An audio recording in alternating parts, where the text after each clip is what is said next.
Greetings. If I asked you, what is the most important day of the year? You might answer something like my birthday or my anniversary, or you might remember a day that had a special memory for you. But if I asked the exact same question of an ancient Israelite, do you know what he or she would say? Well, we're going to investigate the answer to this question in this episode of The Ancient Theologian, which we have entitled The Most Important Day of the Year, Leviticus 16. Knowing the correct answer to this question will provide you with a richer and more profound appreciation of Christ's sacrifice on the cross. So please, stay tuned.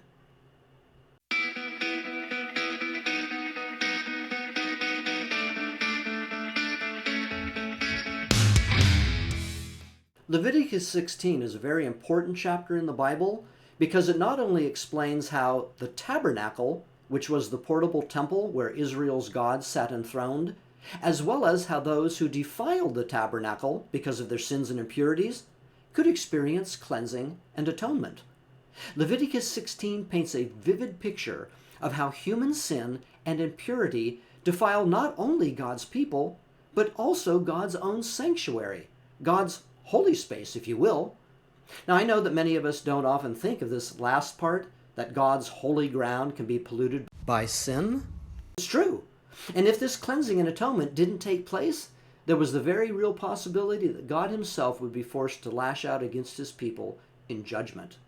So in order to prevent such a terrifying occurrence from happening, God instituted the Day of Atonement, Yom Kippur, which is described for us in detail in Leviticus chapter 16. The rituals on this one day per year event not only provided the above-mentioned atonement and purification, but they also averted God's judgment against the sin and impurity of the priests and the people. In addition, these rites assured the Israelites that they could continue in fellowship with their sovereign Lord for at least one more year. Leviticus 16 can be broken down simply into 4 sections. In verses 1 through 10, these outline Aaron's duties. He was the high priest. Verses 11 through 28 detail the day's rites that would achieve atonement and purification. These included the sin or purification offerings, the scapegoat or the azel goat, and the burnt offerings. Verses 29 through 31 focus on the Israelites' need for repentant hearts, and then finally verses 32 through 34 command future generations to celebrate this day each year. We'll concentrate on the first 2 points, and we'll try to make them as simple as possible. In order for the tabernacle to be cleansed, Aaron needed to reach the innermost chamber, called the most holy place, or the Holy of Holies. In verses 1 and 2, God warns Aaron not to enter this most sacred area, which in essence was God's throne room, in the wrong way, as Aaron's 2 sons, Nadab and Abihu, had done back in Leviticus chapter 10, and God struck them down for it. Here are the 2 verses, verses 1 and 2. The Lord spoke to Moses after the death of the 2 sons of Aaron, when they drew near before the Lord and died. And the Lord said to Moses, "Tell Aaron your brother not to come at any time into the holy place inside the veil, before the mercy seat that is on the ark, so that he may not die. For I will appear in the cloud over the mercy seat." Fortunately for Aaron, in verses 3 through 10, God explains the correct way for Aaron to approach the Most High God. In verses 3 through 5, after removing his high priest's garments and bathing his entire body, Aaron donned simple linen garments, which included a cloak, an undergarment, a sash, and a turban. The simplicity of these garments may suggest humility and also contrition. As an offering or sacrifice for himself and the other priests, Aaron selected a young bull from the herd as a sin or purification offering and a ram for a burnt offering. And we'll talk about this more in just a moment. As an offering or sacrifice for the people, Aaron needed 2 male goats for a sin or purification offering and 1 ram for a burnt offering. Here are the verses 3 through 5, that talk about this. But in this way Aaron shall come into the holy place, with a bull from the herd for a sin offering and a ram for a burnt offering. He shall put on the holy linen coat, and shall have the linen undergarment on his body. And he shall tie the linen sash around his waist, and wear the linen turban. These are the holy garments. He shall bathe his body in water, and then put them on. And he shall take from the congregation of the people of Israel 2 male goats for a sin offering, and 1 ram for a burnt offering. Verses 6 through 10 provide a very general outline of what Aaron needs to do with these sacrificial animals. He needs to offer the bull as a sin or purification offering, both for himself and for the priests. And yes, even the priests are sinful and impure, and they defile the tabernacle and God's holy space. Aaron will then need to cast lots. We don't know exactly how this was done. Maybe he used the Urim and the Thummim. And he cast the lots for the 2 goats provided for the congregation in order to decide which goat would be sacrificed as a purification offering to the Lord and which goat was to act as the scapegoat, or literally for Azazel, and thus banished into the wilderness. Here are verses 6 through 10. Aaron shall offer the bull as a sin offering for himself, and shall make atonement for himself and for his house. Then he shall take the 2 goats and set them before the Lord at the entrance of the tent of meeting. And Aaron shall cast lots over the 2 goats, 1 lot for the Lord, and the other lot for Azazel. And Aaron shall present the goat on which the lot fell for the Lord, and use it as a sin offering.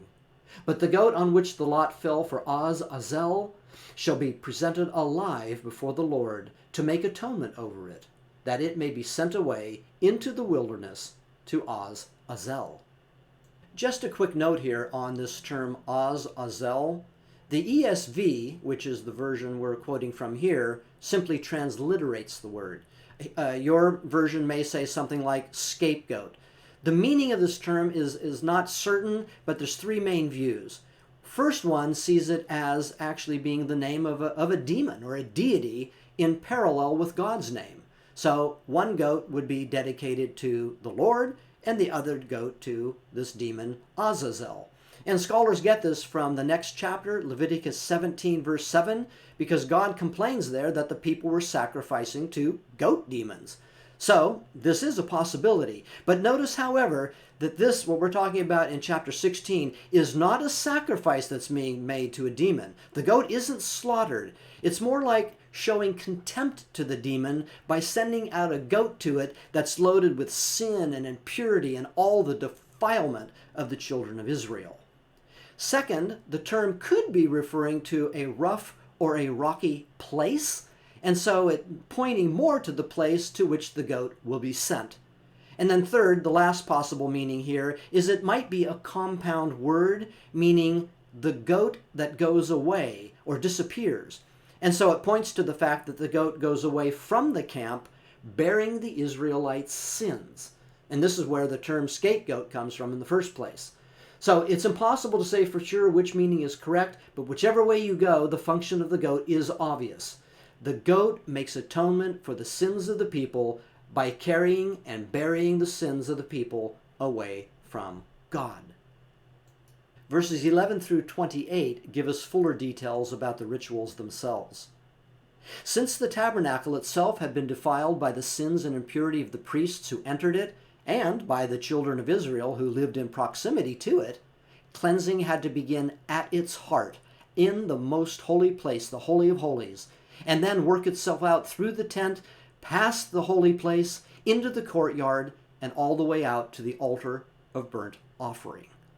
Verses 11 through the first part of verse 16 tell us of 3 separate groups of activities that Aaron had to perform in order to cleanse the most holy place.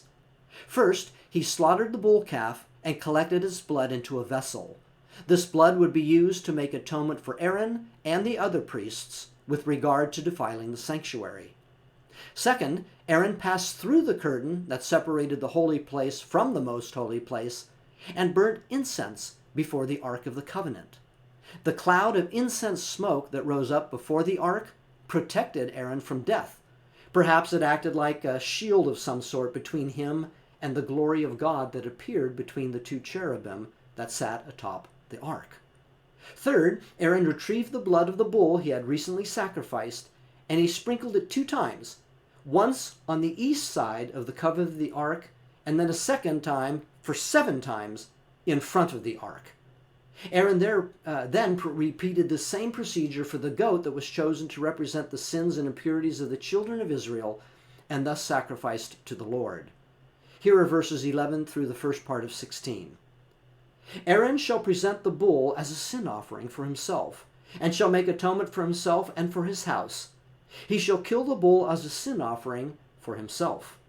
And he shall take the censer full of coals of the fire from the altar before the Lord, and 2 handfuls of sweet incense beaten small, and he shall bring it inside the veil, and put the incense on the fire before the Lord, that the cloud of the incense may cover the mercy seat that is over the testimony, so that he does not die. And he shall take some of the blood of the bull, and sprinkle it with his finger on the front of the mercy seat on the east side. And in front of the mercy seat he shall sprinkle some of the blood with his finger 7 times.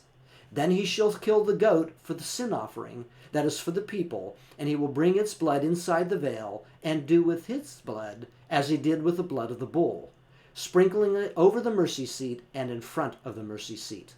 Thus he shall make atonement for the holy place because of the uncleanness of the people of Israel, and because of their transgressions, all their sins.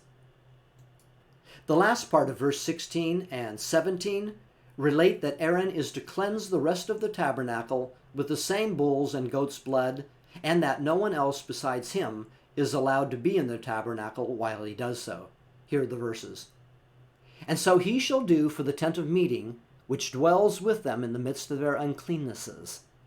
No one may be in the tent of meeting from the time he enters to make atonement in the holy place until he comes out and has made atonement for himself and for his house and for all the assembly of Israel. And Exodus chapter 30 verse 10 actually clarifies a point here. It tells us that Aaron is to put that blood on the horns of the altar of incense. That's what stood in front of the curtain before the Ark of the Covenant. In verses 18 and 19, with his work inside the tabernacle completed, Aaron enters the courtyard outside and, quote, cleanses and consecrates, end quote, the altar of burnt offering. He does so by putting the blood of the bull and the goat on the horns of that altar, and by sprinkling their blood on it 7 times. Here are verses 18 and 19. Then he shall go out to the altar that is before the Lord, and make atonement for it. And he shall take some of the blood of the bull and some of the blood of the goat, and put it on the horns of the altar all around. And he shall sprinkle some of the blood on it with his finger 7 times, and cleanse it and consecrate it from the uncleannesses of the people of Israel. Verses 20 through 22 then deal with the scapegoat, or the goat to Azazel. Up to this point, all the rites have dealt with cleansing the pollution or the defilement that sin had caused for the tabernacle, the priests, and the people. In verses 20 through 22, however, sin is now portrayed almost like a physical substance that must be removed from the camp. To accomplish this, Aaron takes the remaining living goat, places both of his hands on its head, and confesses over it, quote, all the iniquities of the people of Israel, and all their transgressions, end quote. In essence, he imputes or transfers the people's sins onto the goat. The goat is sent away from the camp, quote, bearing all their iniquities on itself to a remote area, end quote, where it is abandoned in the wilderness. Here are the verses. And when he has made an end of atoning for the holy place and the tent of meeting and the altar, he shall present the live goat. And Aaron shall lay both his hands on the head of the live goat, and confess over it all the iniquities of the people of Israel, and all their transgressions, all their sins. And he shall put them on the head of the goat, and send it away into the wilderness by the hand of a man who is in readiness. The goat shall bear all their iniquities on itself to a remote area, and he shall let the goat go free in the wilderness. So not only did the goat bear the sins of the people, but it also bore the penalty of their sins, that is, separation from the Lord. In verses 23 through 24, Aaron takes off his linen garments and leaves them in the tabernacle, bathes himself, and then once again dons his high priest's clothing. Having done this, he offered the rams as a burnt offering on the altar of burnt offering, And this may seem kind of redundant to us, but it may have been meant to show thanksgiving to the Lord for providing the means of atonement, and maybe to underscore the fact that atonement had just taken place. And here are the verses. Then Aaron shall come into the tent of meeting, and shall take off the linen garments that he put on when he went into the holy place, and shall leave them there. And he shall bathe his body in water in a holy place, and put on his garments, and come out, and offer his burnt offering and the burnt offering of the people, and make atonement for himself and for the people. Verses 25 through 28 wrap up the rituals with 4 concluding instructions. First, the fat of the purification offerings was to be burned on the altar, and we learned from Leviticus chapter 3:16 that all fat belonged to the Lord. Second, the person who led the Azazel goat into the wilderness was required to bathe himself before re-entering the camp. Third, the hides, flesh, and refuse of the purification offerings were to be taken outside the camp and burned. And then fourth, finally, the person who burned the hides and skins was required to wash his clothes and bathe himself before re-entering the camp. Here are the verses. And the fat of the sin offering he shall burn on the altar. And he who lets the goat go to Azazel shall wash his clothes and bathe his body in water, and afterward he may come into the camp. And the bull for the sin offering and the goat for the sin offering, whose blood was brought in to make atonement in the holy place, shall be carried outside the camp. Their skin and their flesh and their dung shall be burned up with fire. And he who burns them shall wash his clothes and bathe his body in water, and afterward he may come into the camp. And so ended the rituals on the most important day of the year for an ancient Israelite, the importance of which is underscored in verse 30, which reads, For on this day shall atonement be made for you to cleanse you. You shall be clean before the Lord from all your sins. I'm sure you can see a number of similarities between these rituals and the sacrifice of Jesus Christ. For example, in 1 Peter chapter 2, verse 24, we read, He himself, this is Jesus, bore our sins in his body on the tree, that we might die to sin and live to righteousness. By his wounds you have been healed. Similar to the purifying effect of the blood of the bulls and goats, Hebrews 9, verses 13 through 14 state this, For if the blood of goats and bulls sanctify for the purification of the flesh, how much more will the blood of Christ, who through the eternal Spirit offered himself without blemish to God, purify our conscience from dead works to serve the living God. Similar to the work of the high priest on the Day of Atonement, Hebrews 9 verses 11 through 12 says, But when Christ appeared as a high priest of the good things that have come, then through the greater and more perfect tent, not made with hands, that is, not of this creation, he entered once for all into the holy places, not by means of the blood of goats and calves, but by means of his own blood, thus securing an eternal redemption. But dissimilar to the repeated Old Testament sacrifices and high priest duties on the Day of Atonement year after year, Christ's sacrificial act occurred once for all time, as Hebrews 9:24 through 28 relates. For Christ has entered not into holy places made with hands, which are copies of the true things, but into heaven itself, now to appear in the presence of God on our behalf. Nor was it to offer himself repeatedly, as the high priest enters the holy places every year with the blood not his own, for then he would have had to suffer repeatedly since the foundation of the world. But as it is, he has appeared once for all, at the end of the ages, to put away sin by the sacrifice of himself. And just as it is appointed for man to die once, and after that comes judgment, so Christ, having been offered once to bear the sins of many, will appear a second time, not to deal with sin, but to save those who eagerly are waiting for him. So, what was the most important day to an ancient Israelite? Well, now you know the answer. The Day of Atonement, Yom Kippur. And even today, it's still the most solemn day on the Jewish calendar. The Day of Atonement of old foreshadowed another day, which is the most important day in all of history. A day when the Son of God, acting as a great high priest, once and for all time shed his own sinless blood, bore the sins and impurities of the world, and suffered the penalty of death, so that we who have committed ourselves by an undying faith might be forgiven and purified, and have access for all time and eternity to our Creator, the Holy One, God the Father.